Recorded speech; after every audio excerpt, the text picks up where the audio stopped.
Foreign Office today, and I understand that the Indian government is also sharing the list of Indian nuclear installations with our High Commission in New Delhi today. Ladies and gentlemen, you must have seen our press release. You covered it, issued yesterday, expressing deep sense of violence in Yemen.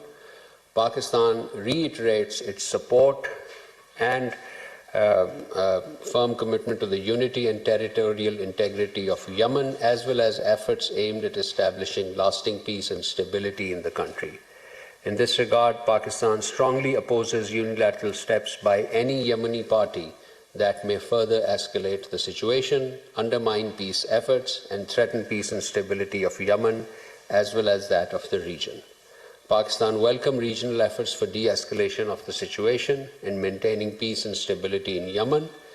Pakistan also expresses solidarity with the Kingdom of Saudi Arabia and reaffirms its firm commitment to the security of the kingdom. Pakistan maintains its firm support for the diplomacy and hopes that Yemen's people and regional powers work together towards inclusive and enduring settlement of the issue, safeguarding regional stability. And last evening, our Prime Minister, Mohammed Shahbaz Sharif, held a telephone conversation with His Royal Highness Prince Mohammed bin Salman bin Abdul Aziz Al Saud, Crown Prince and Prime Minister of the Kingdom of Saudi Arabia.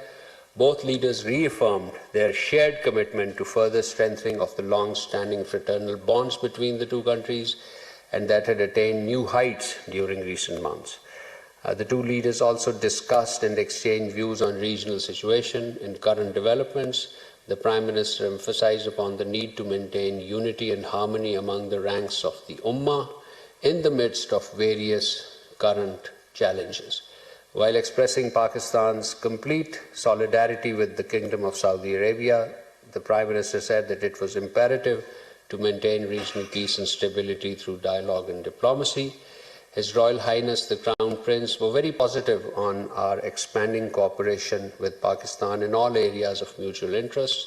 He also expressed his desire to undertake an official visit to Pakistan in 2026. Earlier, Deputy Prime Minister and Foreign Minister Senator Mohammad Ishaq Dar also had a telephone conversation with the Saudi Foreign Minister Prince Faisal bin Farhan. Both leaders exchanged views on the current regional situation and recent developments. The DPM conveyed season's greetings and best wishes for the new year, which were warmly reciprocated by Prince Faisal. The DPM-FM also expressed satisfaction with the positive trajectory of the bilateral relations. Prince Faisal, on his part, reaffirmed his commitment to further strengthening and enhancing bilateral ties. And as in the parallel, as you are aware, the top leadership of Pakistan and the United Arab Emirates were also in close contact this week.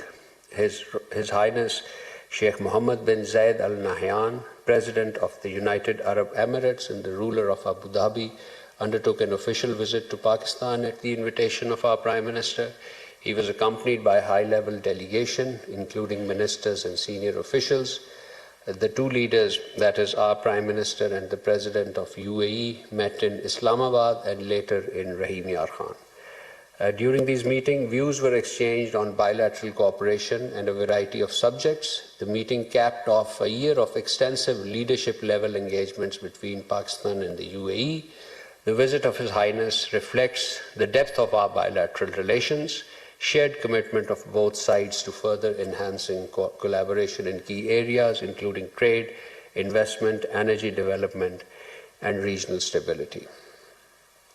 Moving on to Bangladesh, where our Speaker of the National Assembly, Sardar Ayaz Sadiq, visited Dhaka, Bangladesh yesterday to attend the state funeral of former Prime Minister of Bangladesh, Begum Khaleda Zia. Our Speaker of the National Assembly visited the residence of the late former Prime Minister of Bangladesh, where he met her son, Mr. Tariq Rahman, and her daughter. He expressed grief and sorrow over the demise of Begum Khaleda Zia and conveyed condolences on behalf of the people and leadership of Pakistan. He noted the services of the late Prime Minister of Bangladesh for progress and prosperity and welfare of the brotherly people of Bangladesh, and she would always be remembered with respect in Pakistan. He also paid homage for her contribution towards strengthening the brotherly relations between Pakistan and Bangladesh. The visit reflects the honor and deep respect accorded to late Begum Khalida Zia by the Prime Minister, the government, the Parliament, and the people of Pakistan, who regard her as a sincere friend. While in Dhaka, the Speaker of the National Assembly also met Bangladesh National Security Advisor, Mr. Khalilur Rahman, Advisor on Law and Justice, Mr. Asif Nazrul, and Acting Chairman of BNP, Mr. Tariq Rahman. Moving to undermine the sovereignty, unity, and territorial integrity of Somalia, and reject in this regard aimed at achieving lasting peace and stability in the country. We also reiterate our unequivocal rejection of any step aimed at forced displacement of Palestinians from their land under any circumstances, and unwavering commitment for the Palestinian people in their just struggle for self-determination, for a sovereign, viable, independent state of Palestine with Al-Quds al-Sharif as its capital. Our Deputy Prime Minister, Foreign Minister, Senator Muhammad Ishaq Dar, on this subject on Somalia, joined the foreign ministers of Algeria, Comoros, Djibouti, the Gambia, Egypt, Kuwait, Iran, Iraq, Jordan, Qatar, Saudi Arabia, Palestine, Somalia, Sudan, Turkey, Yemen, and the OIC in issuing a joint statement. And basically, the joint statement underscored very key 4 principles. One was the unequivocal rejection of Israel's recognition of the so-called Somaliland region. Number 2, condemnation in the strongest terms of such recognition, which constitute a grave violation of the principle of international law and the UN Charter.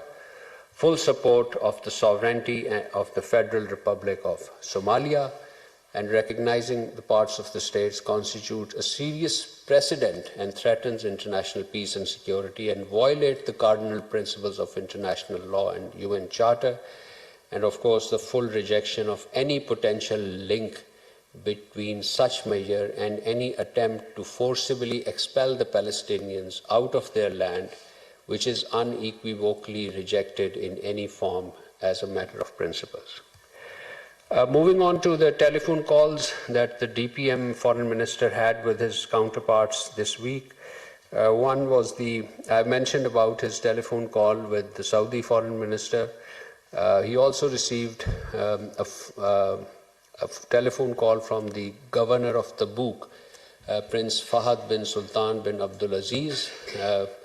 The Governor of Tabuk conveyed season's greeting and best wishes to our DPM, and the 2 dignitaries exchanged desire to expand cooperation in the areas of mutual interest.